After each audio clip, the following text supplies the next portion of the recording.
السلام علیکم شانی صاحب، او کی حال چال نے تاڑا؟ خیرت سے ہیں بھائی؟ کہاں سے خال فرمایا آپ نے؟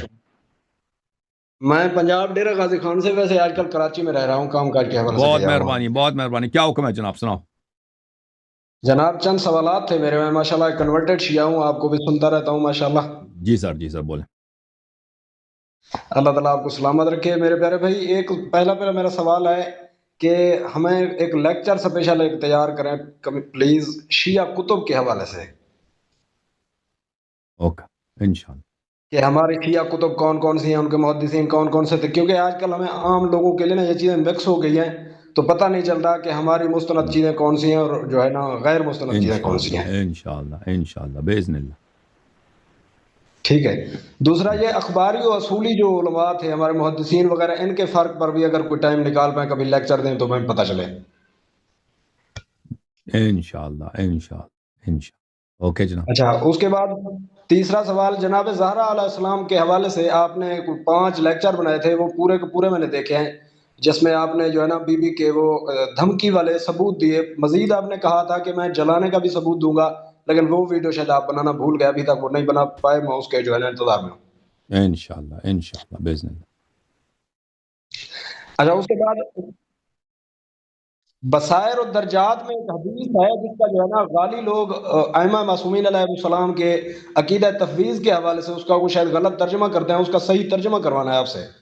جی بتائیں کیا حدیث کیا؟ وہ امام زین العابدین علیہ السلام کی حدیث ہے، شاید آپ نے جو ہے نا پڑھ رکھی ہو. اس کے آخر میں الفاظ ہیں والا ایدینا یجریھا. ایدینا یجریھا، میں اب دکھا دیتا ہوں حدیث. جی ہاں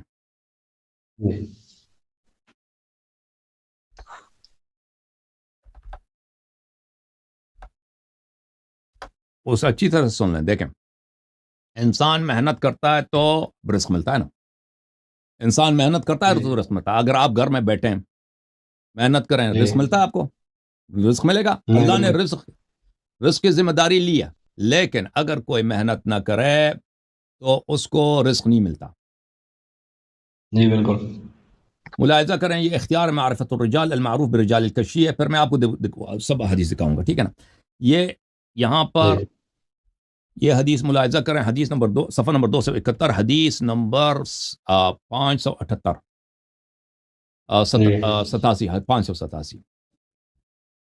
ہم گئے، راوی کہتا ہم گئے، 2 افراد آئے حضرت امام جعفر صادق علیہ السلام اور عرض کیا جعلنا فداک، ہم آپ پہ فدا ہوں. ان المفضل ابن عمر یقول انکم تقدرون ارزاق العباد. مفضل ابن عمر کہتے ہیں کہ آپ لوگوں کی روزی کی تقدیر اور قضاء و قدر جو ہے آپ لوگ فیصلہ کرتے ہیں. فقال واللہ ما يقدر ارزاقنا الا اللہ. فرمایا کہ اللہ کی قسم یہ روزی کا جو تقدیر ہے، روزی کا مقدار ہے، اس کے تقسیم ہے، یہ اللہ کے علاوہ کوئی نہیں کرتا. وَلَقَدْ احْتَجْتُ إِلَىٰ طَعَامٍ لِعَيَالِي فَضَاقَ صَدْرِي. میں خود اپنے گھر والوں کے لیے کھانے کا محتاج تھا تو میں خود پریشان تھا کہ میں آج جو ہے یہ کہاں سے میں بندوبست کروں گا. وَأَبْلَغْتُ إِلَى الْفِكْرَ فِي ذَلِكَ حَتَّى أَعْرَضْتُ قُوتَهُمْ. اور میں بہت اس سوچ میں رہا، پھر میں نے ایک چارہ سوچا، پھر اس چارے کار سے جو ہے میری مشکل حل ہو گئی. فعندها طابت نفسی، پر مجھے جو ہے راحت ملی کہ چلیں کام ہو گیا. لعن اللہ وبرئ من، اللہ اس کو لعنت کرے اور اللہ اس سے بیزار ہو کہ اس نے ایسی جھوٹی بات کی ہے. قال افتلعنه وتتبرأ منه، کیا واقعا آپ اس پہ لعنت کر رہے ہیں؟ فرمایا جی ہاں میں لعنت کرتا ہوں، آپ لوگ بھی اس سے لعنت کریں اور اس سے بیزاری کا اظہار کریں. اس طرح کے روایات ہمارے ہاں بہت زیادہ ہیں. ایک اور میں آپ کو حدیث دکھاؤں، یہ عیون اخبار رضا، امام رضا علیہ السلام کی، یہ جلد نمبر 2 ہے، چاپ مکتبۃ الصدوق، صفحہ نمبر 203، حدیث نمبر 3. یاسر خادم جو ہے، یاسر خادم کہتے ہیں کہ امام رضا علیہ السلام کی خدمت میں نے عرض کیا ما تقول فی التفویض، آپ کیا فرماتے ہیں کہ اللہ تعالیٰ نے آپ کے ذمے لگا دیا کہ آپ لوگ رزق دے دو. فقال ان اللہ تبارک و تعالی فوض الى نبی صلی اللہ علیہ وآلہ امر دین. اللہ تعالیٰ نے ہدایت نبی صلی اللہ علیہ وسلم کو سونپا ہے، تفویض کیا. ہدایت حلال حرام کے احکام، ہدایت کے احکام سونپ دیا ہے. فقال ما آتاکم الرسول فخذوه وما نهاکم عنه فانتهوا. فرمایا کہ جو رسول صلی اللہ علیہ وسلم فرمائیں وہ قبول کرو، اور جو وہ منع کریں قبول کرو، ٹھیک ہے، حلال حرام. فَأَمَّا الْخَلْقُ وَالرِّزْقُ فَلَا، خلق و رزق نہیں، یہ تفویض نہیں ہوئی، تفویض نہیں. اچھا، جب یہ پتہ چلا تو آتے ہیں ایک اور سلسلے احادیث کی طرف تاکہ آپ کی خدمت میں واضح ہو جائے. آپ ویسے ان کو پڑھنا چاہیں ماشاءاللہ، آپ سن لیں، آپ سن لیں بھائی. ہاں کیا کہہ رہے ہیں؟ میں نے کہا آپ ویسے ان کو پڑھنا چاہیں ماشاءاللہ پڑھے گا، ایمان ہے مجھے پتا ہے، لیکن اس حدیث کی وجہ سے عام اس کا آ رہے ہیں نا بھائی، آ رہے ہیں. آپ کچھ صبر کرو بھائی، کچھ صبر کرو بھائی، ایک منٹ.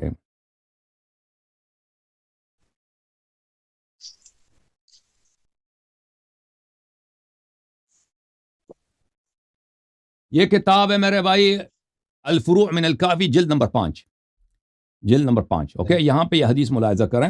ہم آپ کی حدیث کی طرف آ رہے ہیں، بس آپ کچھ دیکھیں، مقدمات ہوتے ہیں سمجھنے کے لیے تاکہ آپ کو بات سمجھ آئے.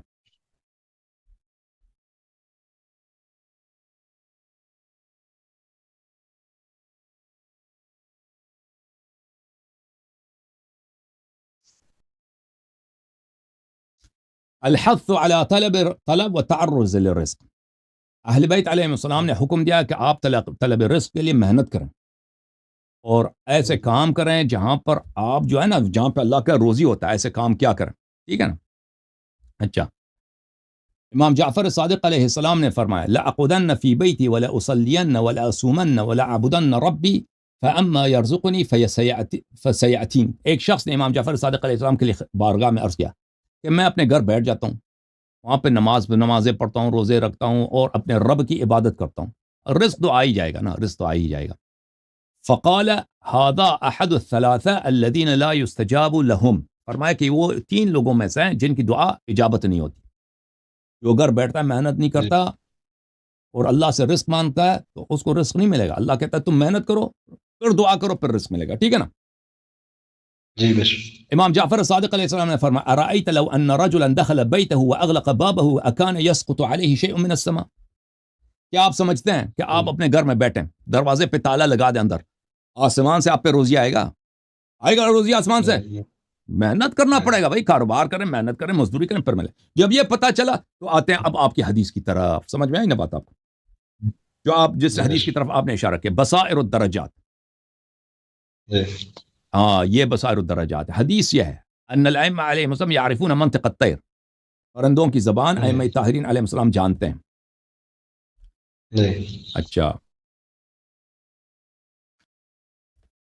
راوی کہتا ہے کہ ہم حضرت امام علی ابن الحسین زین العابدین علیہ السلام کے پاس تھے اور وہاں پہ صحن میں اور صحن کے باہر کیا تھے، وہاں پہ چڑیا تھی. وعصافیر علی الحائط قبالته یصحن. عصافیر، چڑیاں، بہت ساری چڑیاں صحن میں وہ دیوار پہ بیٹھ کے وہ چرچرا رہی تھے، وہ آواز بنا رہی تھی. فقال یا ابا حمزہ اتدری ما یقولنا. فرمایا کہ ابو حمزہ تمہیں پتہ ہے کہ یہ چڑیا کیا کہہ رہے ہیں؟ قال يتحدثن ان لهن وقت يسألن فيه قوتهن. فرمایا کہ یہ کہتے ہیں کہ یہ چڑیاں یہ کہتی ہیں کہ ایک ایسا وقت ہے کہ اس وقت میں ہم اللہ تعالیٰ سے اپنے رزق کی دعا کرتے ہیں. یہ کہہ رہے ہوتے ہیں یہ. یا ابا حمزہ لا تنامن قبل طلوع الشمس فإني أكرهها. انی اکرہها. اے ابو حمزہ، طلوع الشمس سے پہلے، سورج نکلنے سے پہلے سویا نہ کیا کر. یہ میں اس کو پسند نہیں کرتا کہ انسان نماز کے بعد سورج اٹھنے سے پہلے سو جائے. ان اللہ یقسم فی ذلک الوقت ارزاق العباد. اللہ تعالیٰ اس وقت لوگوں کے رزقوں کو بانٹ رہا ہوتا ہے. وعلی ایدینا یجریہا. یہ ایدی کس کا ایدی ہے؟ کہ ہمارے ہاتھوں پہ وہ رزق جاری ہوتا ہے. یہ کس کی ہاتھ کی بات ہو رہی ہے؟ یہ ہم اور آپ کی باتوں کی ہو رہی ہے کہ ہم اور آپ محنت کریں گے. دیکھیں، اللہ تعالیٰ رزق جاری کرتا ہے لیکن ہمیں محنت کرنا ہوگا. آپ دکان پہ جا کے بیٹھیں گے نا تو رزق ملے گی. آپ اگر آپ کی زمینداری ہے نا، آپ زمین پہ جائیں گے، ادھر بیل چلائیں گے، بھائی ہل چلائیں گے، محنت کریں گے، پانی دیں گے، تب رزق ملے گا. علی ایدینا یجریہا، یعنی مکلفین، جو محنت کرتا ہے اس کے ہاتھ پہ رزق جاری ہوتا ہے. ہاں، محنت. آپ فجر کے وقت نہ سویا کریں، طلوع الشمس سے پہلے نہ سویا کریں.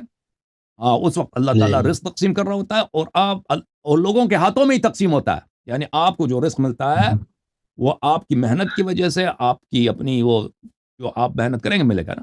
اہل بیت علیہ السلام نہیں کہ اہل بیت علیہ السلام بانٹ رہے ہوتے ہیں، کیونکہ وہ دوسری احادیث میں نے دکھا دیا کہ وہ نہیں بانٹ رہے ہوتے ہیں، وہ اللہ ہی بانٹتا ہے، لیکن اللہ کو سبب چاہیے، وسیلہ چاہیے، آپ محنت کریں گے تو آپ کو رزق ملے گا، صحیح ہے سب؟